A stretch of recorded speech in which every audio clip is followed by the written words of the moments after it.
Hmm. I, I'm afraid to say it, but those remind me of, is it Downey cells in, or Epstein-Barr virus? Something, I don't know. It's calling the mind. Several neurons are firing, but they don't know what they're saying. So I probably better be quiet and just let you tell me. Yeah, this is Epstein-Barr Epstein-Barr virus. virus. All right. Something about the way it merges with its neighbors makes me think of that, but I don't know if that's really what it means. I just So you kind of got lucky and you picked the exact right virus. So again, this clinical scenario is going to be important. So if you have the the bilateral like pharyngitis, the lymphadenopathy, all of that, in a teenager or young adult, or so type of mono, right? yeah, infectious mononucleosis, not to be confused with monocytes. Oh, right.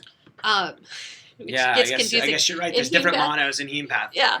Um, but any virus can look like that. Any virus can, and this is a lymphocyte. These are lymphocytes. They are reactive lymphocytes.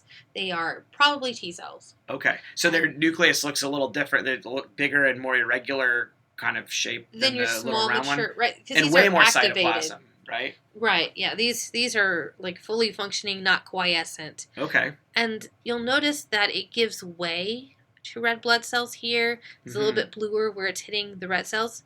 Kind of squishes around them, huh? Right. Some people call that Dutch skirting. So I Googled Dutch skirts, and I don't know what they're talking about. Because I don't see anything that remotely looks like any of that. But they call it Dutch skirting.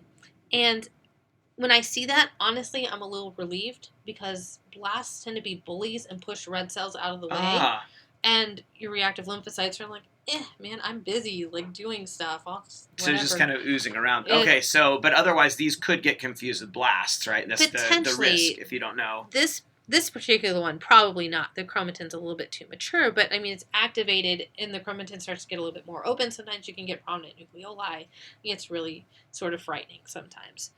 There are often, what we call these, like plasmacytoid, like dark blue ones that are also circulating. And what is the technical word for? No, you're right. They're Downey cells. Downey cells. Okay, yeah. It is. And there's like Downey 1, 2, and 3, and I don't remember which one of the Roman numerals this one in particular is. Problem, but yes, you're right. They're called Downey cells.